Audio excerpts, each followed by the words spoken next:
Hello and welcome back to the BA 342 videos for walking through queries in Access. Today we're going to be working on some of the queries from question 2 part 2A of the query logic slides. You can find these slides on Canvas and they've been available to you throughout the course. We're just going to jump right in today and start covering these as we've done them in class, but just as a review for when you're studying for your assessment. We recommend that you get a study group and study together to get ready for assessments. But remember, when it comes to assessment time, it's you on your own. So make sure that you understand both the logic and have the ability to design the queries in Access. Let's get started with our first query. We want to create a query output or a view that displays the customer ID, customer first name, and customer last name for all customers in the Southeast. As we've pointed out to you both in class and in these help videos, it's important to start with the logic.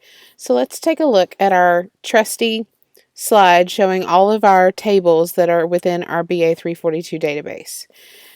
You'll notice that we only need one table to do this query, as we're only required to get customer ID, customer first name, customer last name for all customers within the Southeast. So we only want to show customer ID, customer first name, and customer last name, but we need to limit that output by only customers that are in the Southeast.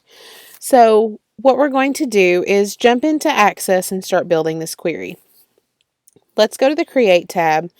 Click Query Design, and as we've discussed, we only need the customer table. So we're going to select Customers, and we'll close this. I'm going to increase this just so I can see the fields. It's not necessary, it's just a personal preference. So as the prompt or our boss requests, we're going to select Customer ID, Customer First Name, and Customer Last Name to be displayed in our query. So we take Customer ID, can double click or you can drag down customer first name and customer last name, and then we need to limit this field to only customers that are in the Southeast region. So let's go ahead and click this totals row up here. Should be our first step, but I've forgotten this time, so let's go ahead and click it. And then as a criteria field, we're going to need customer region. So in order to limit our customer region to only customers in the Southeast, we need to figure out how that field is put into this table. So let's just open the customer table really quick and look over here at this customer region field, and we'll see that Southeast is written capital S-O-U-T-H hyphen capital E-A-S-T. That matters because Access is going to retrieve this as text, so we have to make sure that we get it exactly right. So in this criteria row, I'm going to ask Access to give me all the customers that are equal to customers in the Southeast. So I'll start with my quotation marks, capital S-O-U-T-H dash capital E-A-S-T, and close my quotation marks. Putting it in quotation marks tells Access that I have in fact given it a string or a text field, and it will look for exactly what I have entered. So if I misspell it or if I have an extra space, it's not going to work. As we've discussed previously, Access reads from left to right and is going to group by things that we have told it from left to right. So currently we've told it, I want you to group by customer ID or put all of those together. I want you to group by customer first name, customer last name. These are all okay because this group by is only going to group by customer because all of these things are related to each other. But this, first of all, I don't need this to show, so I can uncheck this box because that's not in my output criteria. But I've only selected the customer region because it gives me my criteria of which ones I want to return. So instead of grouping by customer region, which is currently what we've told it to do, I'm going to select where. You'll remember at the beginning of our query logic discussions, we have talked about select from and where. Where is the word that we use in SQL logic and query logic to denote a criteria. So if I run this query, I can do that by going to the Design tab and pushing Run, or I could have just clicked Data Sheet View. You will get an output that shows customer ID, customer first name, and customer last name of the 83 customers in the Southeast. If you want to check your work, you can go back to Design View. You have to change it back to group by because it won't let you show the where, but you can change it back to group by real quick and run it, and it'll show you all of those people are actually in the southeast. But we'll do as I said and change it to where. Now, will it work if I don't change it to where? Sure it will. I just showed you that it would. But as our queries become more and more difficult, we need to understand this group by and this where logic becomes more and more important as well. So we'll change it to what would be correct, and then we'll close the query and save it. Do I want to save it? Of course. And we're going to save this as Southeast Customers. And we'll click OK. And that's a very simple query that we've worked through both in class and in the slides. If you had trouble following along, you can always go back to the slides. All of the steps are here for you in the slide deck.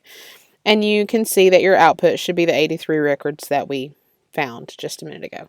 So let's do another one. What if I wanted to create a query to display the order ID, customer first name, customer last name, and order date for each order placed during the month of November 2016?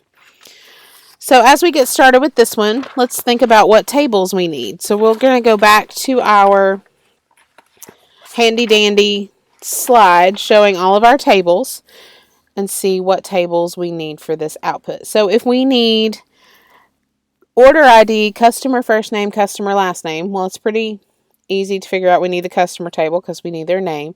And you'll notice that the customer table is linked to the orders table. So in this query, we're going to have two tables and select, let's go back to this slide. We're going to make sure we get order ID, customer first name, customer last name, and the order date. So let's go ahead and open up Access and create this query. Again, go to the Create tab, click on Query Design, and we need the customer table and the orders table. And we're going to close this. The first step that we need to think about is we need to link these two tables together. So in order to link the tables together, we have to figure out what the common field is between the tables. And if you'll look down the customers table and all the fields there and the orders table, the one that is the same is customer ID. So we're going to link customer ID in the customers table to customer ID in the orders table. It's very important that you drag customer ID to customer ID because it will let you link it to any of the other fields, but it won't work if it's not linked correctly. So make sure that you take care to do that.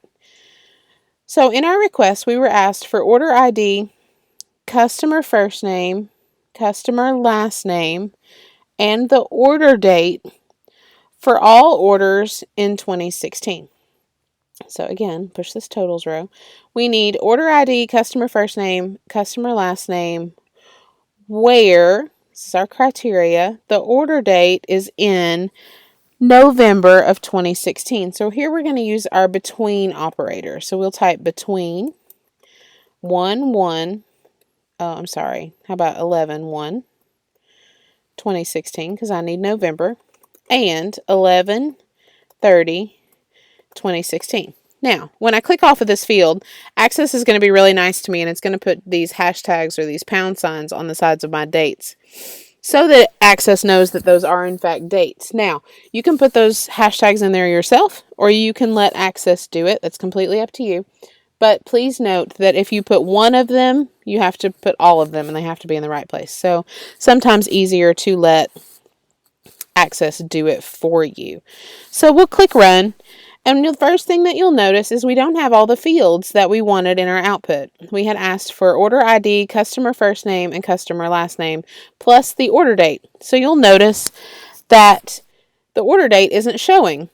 And so we'll go back to Design View and we'll try to check this box because we really want this to show. And we'll click Run. And you'll get this error that says Microsoft Access can't display the field for which you entered where in the total row. Well, that's a problem because where is in fact our criteria. This order date is in fact our criteria. So the where is correct. So in order to get the order date to display and be the criteria, we have an issue. Well, it's a real simple explanation for how we fix this issue. We're just going to add the order date field again and let it show. So we'll move this order date because we want our criteria to be on the end. So we want all these group bys and then our where to be on the end. So we'll move order date over here and we'll run it again. We'll get the same 82 records that we had before, only this time our order date will show as was requested in our query. And that's how you get that one as well. So let's save this as November orders. Do you want to save it? Yes. November orders. And we'll save that. And then we're going to move on to our last query for this video that is similar to the query that we just did. So let's read our next prompt. Again, if you got lost, you can follow along in the slides here. But what if we wanted to create a query that displays the same information, order ID, customer ID, or order ID, customer first name, customer last name, order date for all sales orders, but made during a specific time period that the user tells us at the time of query execution. This is called a parameter query.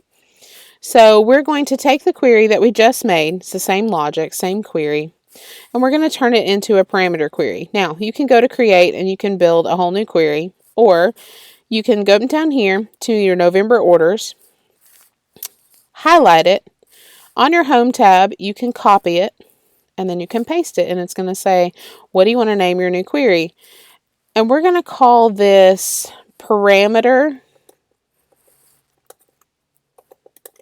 of total orders for given dates. So that you remember that we're going to create this parameter query that allows the user to input the dates. So we'll open this up, and as you can see, it's the same query as we had before, but we're going to change just one thing on the query in order to make it a parameter query. So what I want to do is I want to limit my dates based on my user input. So what's going to happen is instead of telling it that I want all of November, I'm going to go over here and I'm going to carefully delete out this beginning date, and I'm going to put a square bracket, which is going to tell Access that I want a parameter, and I'm going to type beginning date, because whatever I type in these brackets is what my user is going to see in their command prompt box. And so I'm going to be real careful and real explicit that I want you to type the beginning date there, and I want you to square bracket type the ending date here, and then let's run it and see what happens. What happens is you get this parameter value for beginning date. So just for purposes of showing, let's put 11/1/2016, because we know what the output should be for this. 11/1/2016, and now the ending date of 11/30/2016, and we'll say OK, and we get these same 82 records. So our parameter query is working beautifully, and that's what we want to do. Remember, when you're building a parameter query, that you have to put what you want the user to input within these square brackets. Remember, you can't just put the name of a field, because Access reads a parameter query and the name of a field is the same syntax, so be very careful with that. Hopefully this has helped you with the first 3 queries in this set. Please view our other videos for further help on this set of queries, and if you have any additional questions, please check out our library or see your professor or the TAs for additional help. Thank you.